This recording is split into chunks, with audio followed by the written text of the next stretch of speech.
Good morning, I'm Shelly Miles and welcome to San Antonio Living. So this is it, guys. This is the last Friday before just about everybody heads back to school. And all week long, we've been covering some great topics for you to help you get ready for school and to help your kids get ready for school. And there's something that every parent deals with, and even some children.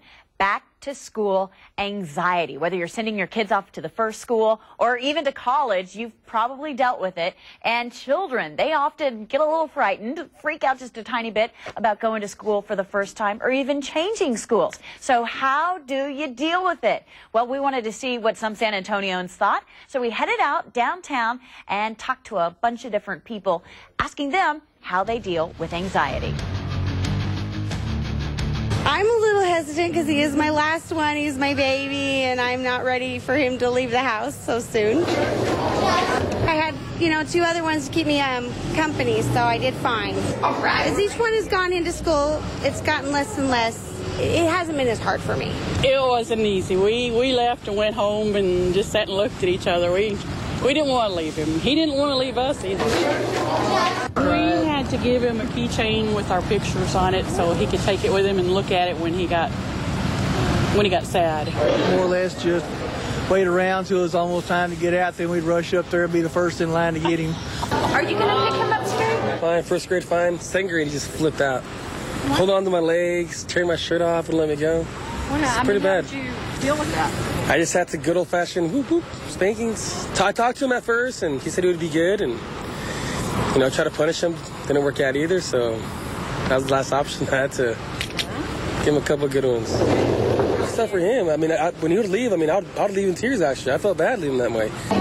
First time I've ever moved away from my family, and I've really never been to San Antonio except to come to Trinity. So, yeah, it was definitely a new experience, but it's been great so far. And take a left. My mom probably took it the hardest out of all of us. She definitely had some trouble watching me kind of grow up and move away from her. But we've definitely kept in touch, stayed in touch with emails and phone calls a lot. But it was tough leaving them. The back-to-school jitters. They affect just about everybody. So that's what we're talking about today. Want to introduce you to Dr. Karen Bierman. She is a clinical psychologist, and she spends a lot of time working with children here in San Antonio. Thanks for being with us today on San Antonio Living. Well, thank you for having me, Shelly. All right. As a grown-up, we went through separation anxiety with the first child. Second one, she's like, whatever, see you later.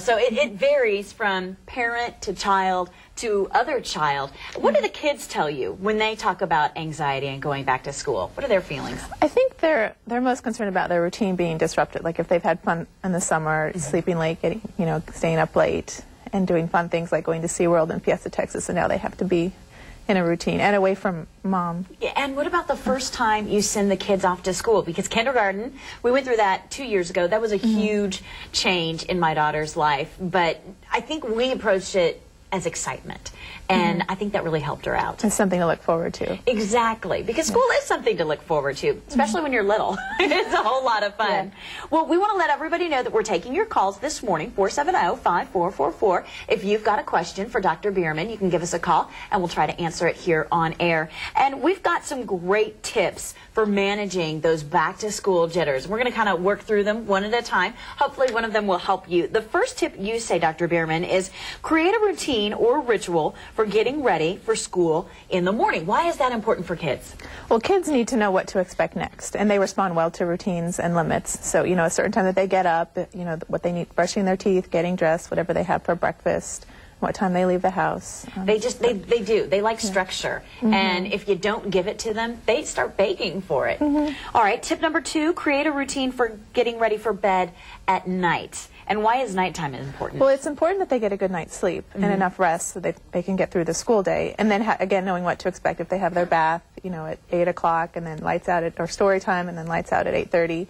Again, having the routine. And again, you should start that routine. Well, hopefully you've started it already. Because you don't want to wait until Sunday night and go, routine time, right? Right, because sometimes a couple weeks before school starts, you could start, moving up the bedtime. Certainly, just so it's not a big shocker. Right. All right, tip number 3, go visit school before school actually begins so you and your child are more comfortable where they will be spending their time. And that, I think, is an excellent tip if you're moving, if you're starting a new school. very important. Right, and particularly if it's a new place that they haven't been to before, like kindergarten or a new elementary school, a new high school, or even going off to college. That both parents and the I remember we did a lot of driving around the kindergarten. Oh, look, there's kindergarten. You know, it went from being a big, scary brown building to, oh, look, there's a playground and there's going to be lots of fun. And that really sort of alleviated, I think, a lot of the anxiety for at least my daughter. So you really built it up. I did, yes. And you also say, take time to meet your child's teacher and voice any concerns you might have.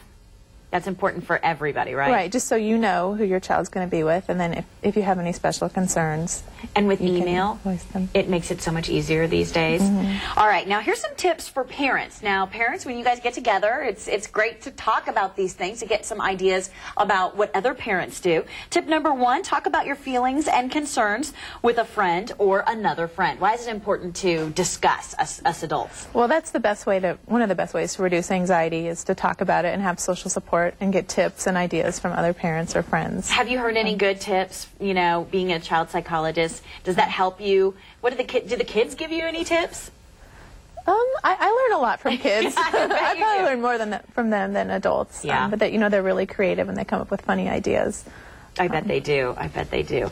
And really, you also say that parents need to acknowledge that separation anxiety affects both parents and children, because it can. When you have a bad day, like the guy we saw in the video, sending a kid off to daycare for the first time, when the children, you know, I use the term freak out because they do freak out, but it's sad. It's sad freaking out. When they freak out that bad about going to school, it really sort of affects the parents, doesn't it? And then it's hard to walk away and get in the car and go to work it's awful. and function. It is. And then you have to call, you know, 800 times just to check on them.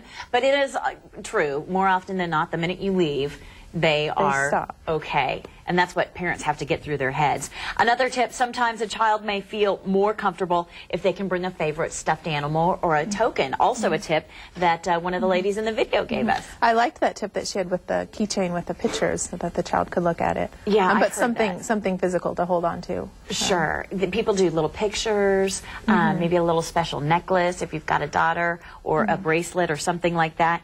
And finally, what can a parent do if a child has a meltdown? And one guy had to take it as far as disciplining his child.